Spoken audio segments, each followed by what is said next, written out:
Good morning, everybody. This is John Fox. Welcome to our January UC-A&R UC-Path Network meeting.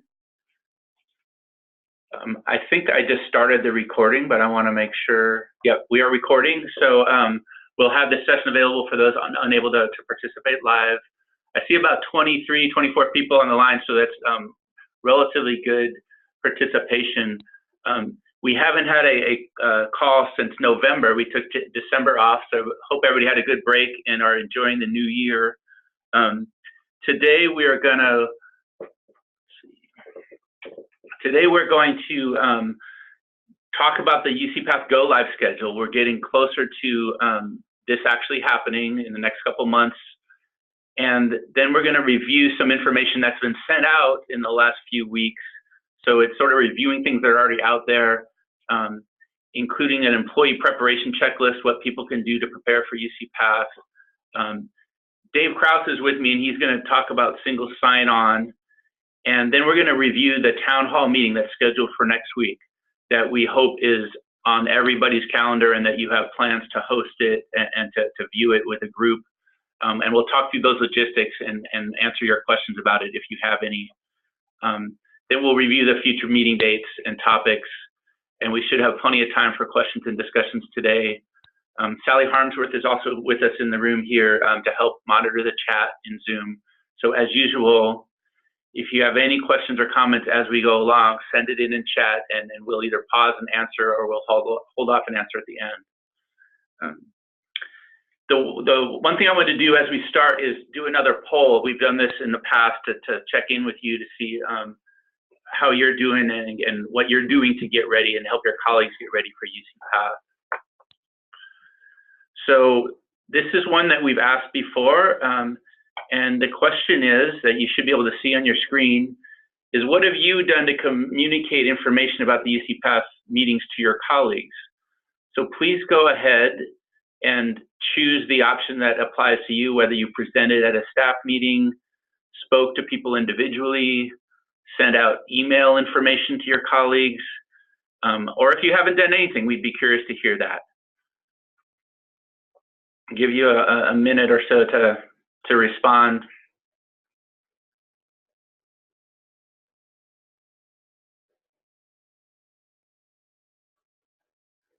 We're up to, we have 16 of 23 have responded, so if you haven't voted, please put in your response. See if we can capture a couple more.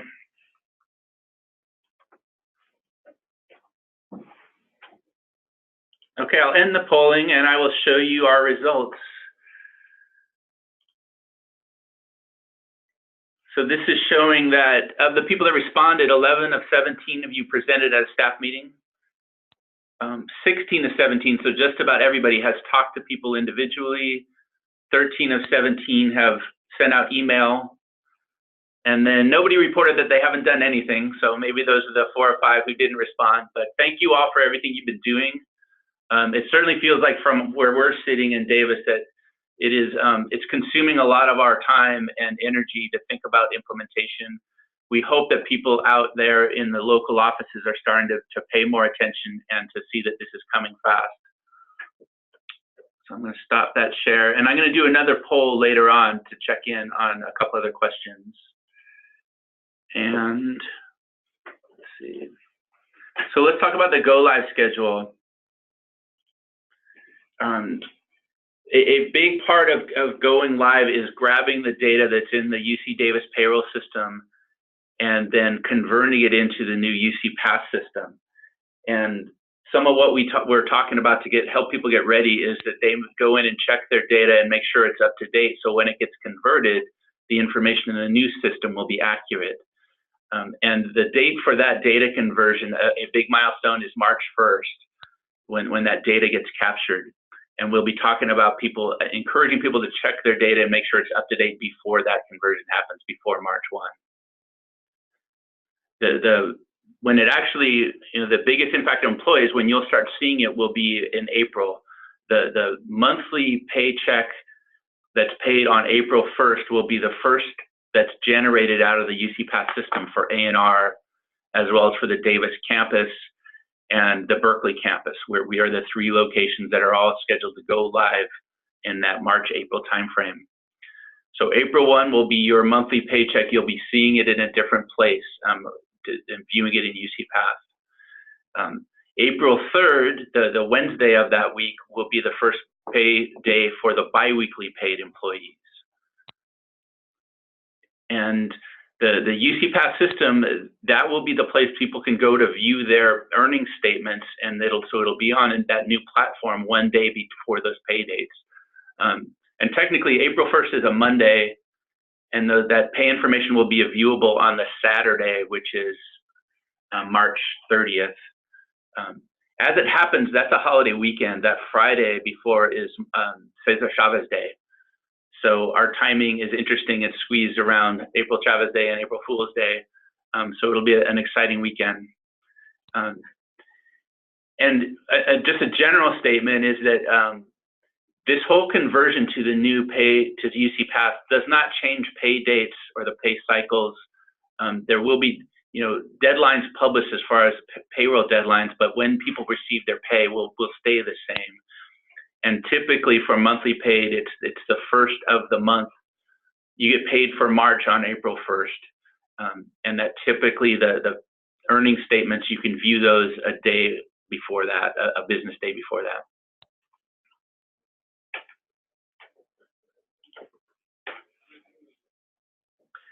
The next thing we want to go through is information that we've been pushing out to you on email, and that we're going to keep pushing this out to everybody at ANR.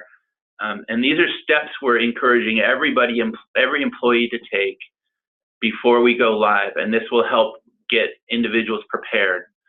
A first step is to enroll in Duo, and we've been pushing that since November, encouraging everybody to get that done. We know that the numbers overall for the division as of last week, about half of the people that need to enroll had done so. And for our IT group here, to the extent people need help, they are standing by and ready to help people. And we hope people are not waiting until the last day, because there may be situations where you need to upgrade something on your system or get some technical help. So please do it now and encourage your colleagues to do it now. Davis has announced that February 13th is a deadline, that if you aren't enrolled by that date, you are in danger of losing access to Davis systems. For example, the time reporting system, or Aggie Travel, or Aggie Buy. We're also encouraging everybody to log into At Your Service Online. That's the system-wide HR benefits web portal, to review your home address and other personal information, and to do that before the end of February, so when we capture that data for conversion, it will be up to date. The worst case scenario would be somebody who has an old home address in the system and they're getting their checks delivered to them at a location. And then in the future state, that check's going to get mailed to a bad home address. We absolutely want to avoid something like that happening. And if you haven't looked in a while, you may be surprised to realize that the information in At Your Service is not up to date. So please, everybody, go in, check your information, update it online as needed, and then it'll get converted and be clean come April.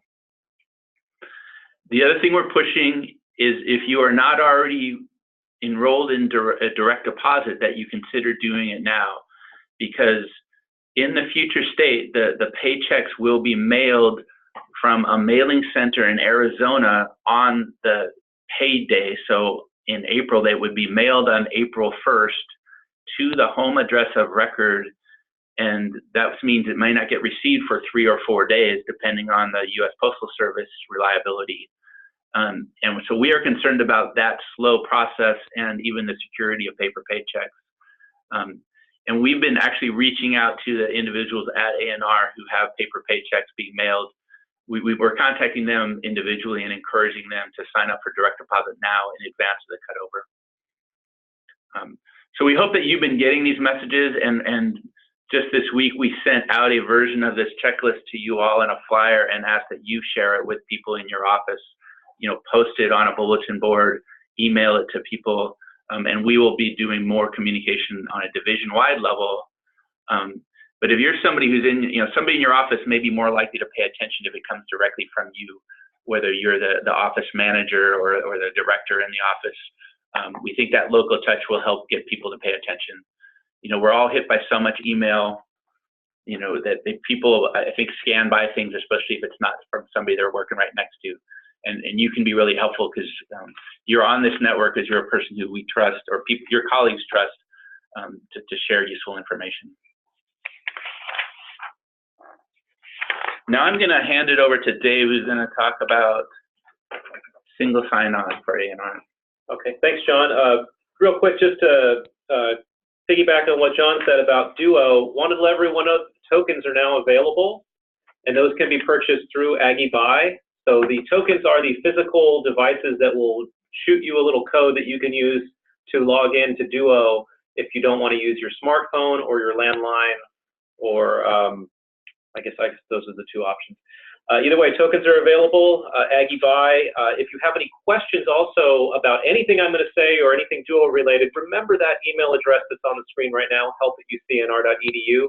That does go into our ticketing system, so it does get routed to the department of IT that would be relevant to your concerns. So anything you need, be sure to hit that email address.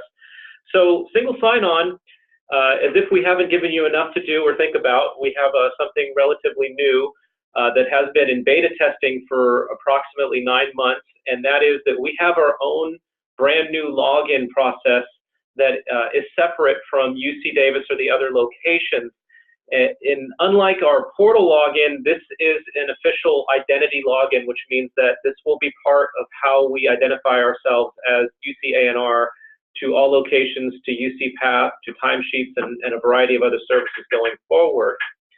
Right now, the single sign-on that has been in beta test is connected to the portal. So if you sign on with single sign-on, you'll log into the portal, and then you can use tools like Zoom or Zendesk or any of the UC Path-related testing tools that we're currently using. You'll see in your portal there's a button that says single sign-on right now, so you can test it out. The only requirement is that you would need to reset your password at least once before you use it for the first time. And that all that does is establish that this is the password that you want to use in the new identity system. So if you can, go ahead and give it a shot and let us know at that email address if you have any problems. Another condition is we're going to be actually making this single sign-on a requirement for ANR employees over the next few weeks. Right now, all of communication services and information technology are forced to use single sign-on. By the end of this month, we anticipate the entire 2nd Street building will be on single sign-on, and then by the 3rd week or so of February, we're going to move everyone in the division to single sign-on. What that means is if you try to log in, if you're an ANR employee and you try to log into the portal using a UC Trust link or that local username and password that's in the portal, it's just going to reroute you to the single sign-on and ask you to sign in there. And the reason we're doing that is because we need to make sure that 100% of our population can effectively access single sign-on to be able to use timesheets and other systems that will be in effect after UC Path is launched. Once again, if you have any questions, concerns about any of this, please email us, help@ucnr.edu, and we'll get right back to you. Any questions about it? I see one question. What do we do if we don't remember if we changed our password? Can we use our current password? It's a great question, Lori. The password complexity requirements for our single sign-on are a little bit different than the historical requirements of the portal. So make sure when you're going to reset and you can do this right now, you can log into the portal however you like, go into edit your profile and change your password. The new complexity requirements will be listed there. So you can create a new password, or if your current password does fall into those requirements, you can just re-enter it, and then it'll set it in our new identity, and then you'll be ready to go. Any other questions about that?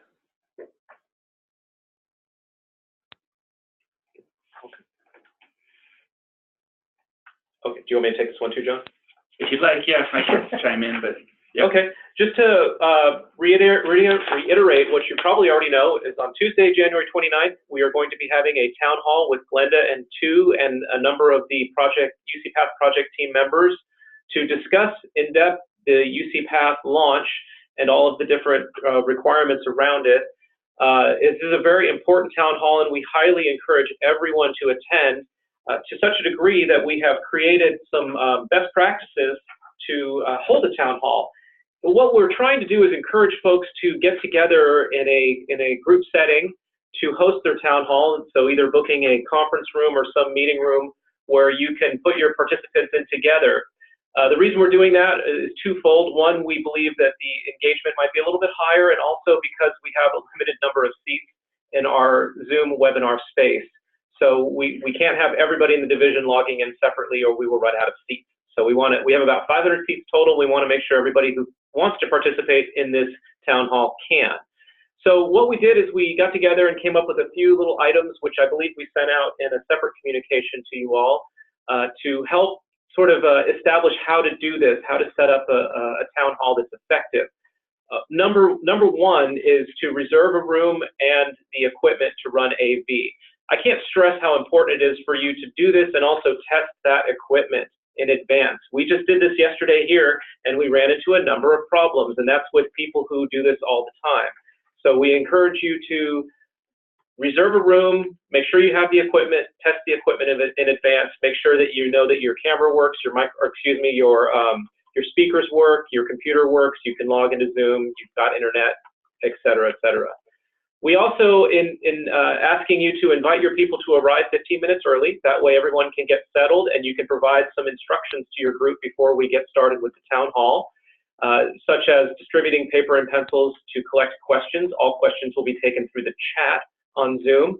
So we encourage, for greater engagement, we encourage you to say, hey everybody, we're passing out paper and pencils.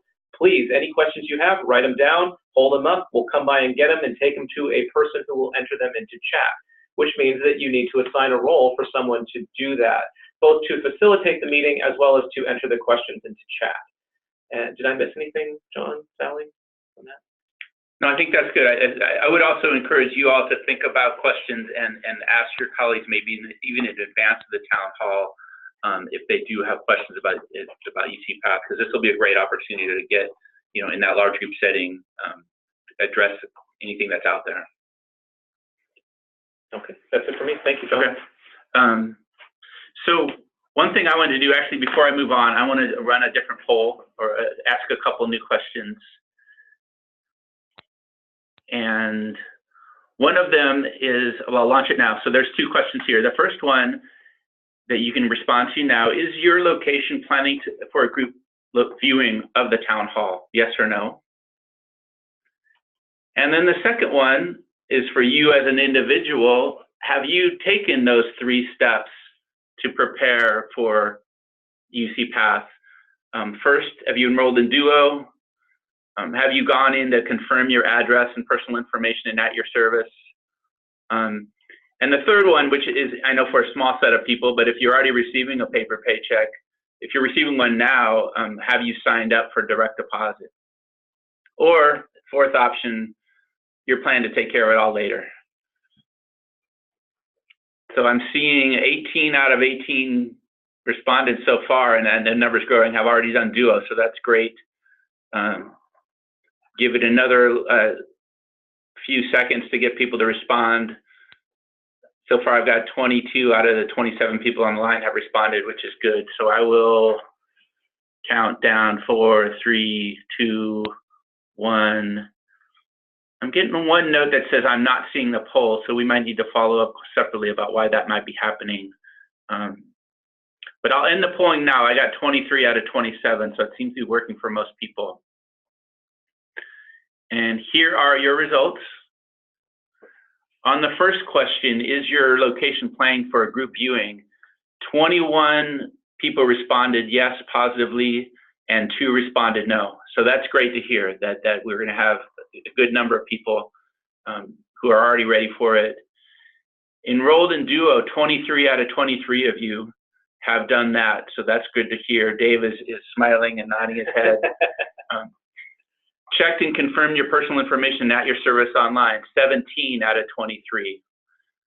And on signed up for direct deposit, 2 of you have done that, so that's great, because we know overall there are not that many people And nobody is admitting to be a procrastinator. So thank you all for what you've done so far to get prepared.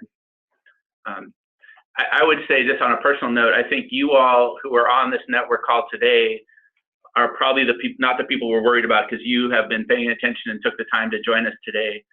So we are more concerned about your colleagues who have not been participating yet and will be surprised come March and April. So we know we need to do more to outreach and get people tuned in, and that's why you're going to continue to see more email blasts. We're continuing to hit the newsletter. We're hitting the county director and rec director meetings every month with some of the same information. And some of our colleagues in our change management group have started to think about how do we reach out directly to some office managers and other key people that we want to make sure they're paying attention and getting the messages.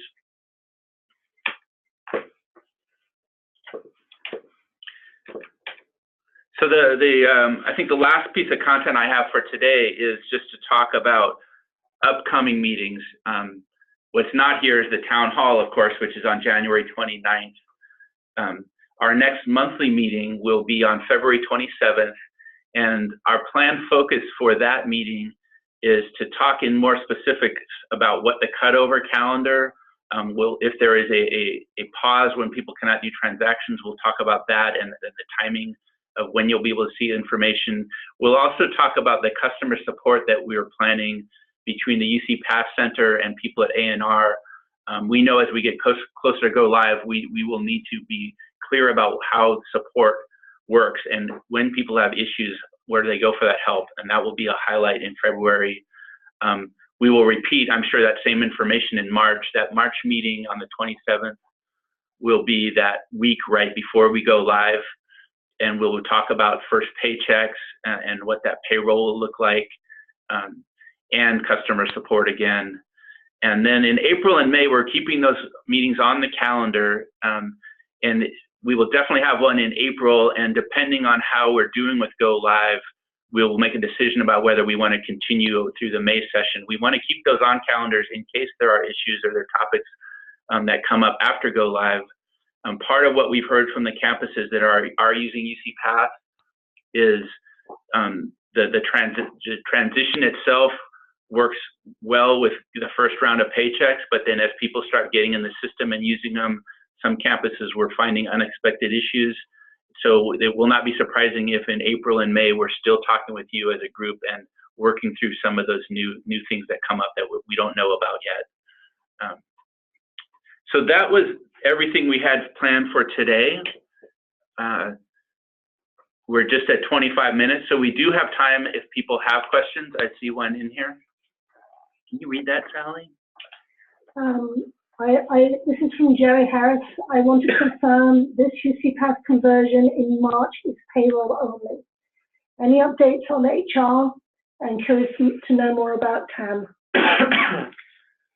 Okay, so the conversion refers to pulling data from the current personnel payroll system, PPS, to move into UC Pass, and that includes payroll and some HR. I mean, it's primarily a payroll system. I guess there will be other data that will be converted, things like we'll be assigning people supervisory roles. That's something that's not in PPS today, but it's an example of new information that will be in the new system. So it is, I guess, a more complex conversion than just payroll information.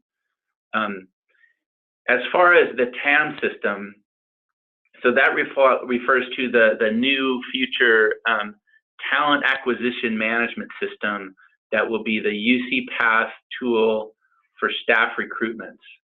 It will replace what we use today, which is CATS, a people admin system. And what our plan is to start using the TAM for new recruitments after Go Live. And what we're working out now is how will we be converting from the old to the new. I believe the plan will be that there will be some overlap where we'll still be using the old system for some recruitments, and then convert to starting the new system in the April timeframe. That is definitely a topic that we will touch on in these network meetings, and we will also be planning separate training, Zoom, to talk about what that transition for TAM is for hiring managers. So definitely more information to come to that. The short message is CATS is going away and we'll have a new system come April. And I'm seeing a note that says May 26th is a Sunday, and I'm looking at Sally, and did I get this date wrong? Yeah, the date is actually May 22nd. Okay, so thank you for that correction. We will not be having a network call on May 26th on Sunday. We'll do it on May 22nd on Wednesday. So I'll make sure to correct this PowerPoint to the extent people are pulling it off our website, and make sure the dates on the website are up to date. Thanks, Lori, for catching that one. So a note from Michelle. You want to read it out loud, either Dave or Sally? Employees heard stories about Duo shutting down computers and keep putting off signing up. Any tips on what to tell them other than Office version issue, any issues coming up through the support line? Well, the most well-known is definitely the Office issue, but we are seeing issues with versions of Android as well as versions of Mac OS. I've been assured that it's not actually the operating systems, but the mail clients on both of those devices don't necessarily support Duo 100%. There are workarounds to most of this, but the most important thing I can share is all these folks need to get in touch with our help desk as soon as possible. We just had a Duo check-in last week, and there were 0 tickets in the help desk for Duo support on either upgrading computers. And by upgrading computers, I'm talking primarily about software upgrades, but we will need to take action to upgrade physical computers or devices if need be, because Duo is a requirement to use services like TRS and Aggie Buy and Aggie Travel. So the main point is contact the help desk as soon as possible, encourage your people to, because if we get to that deadline and then we get our first contact to help desk, it could be 1, 2, 3 weeks before we can reach resolution, which puts everyone behind the 8 ball on getting to critical systems for their work.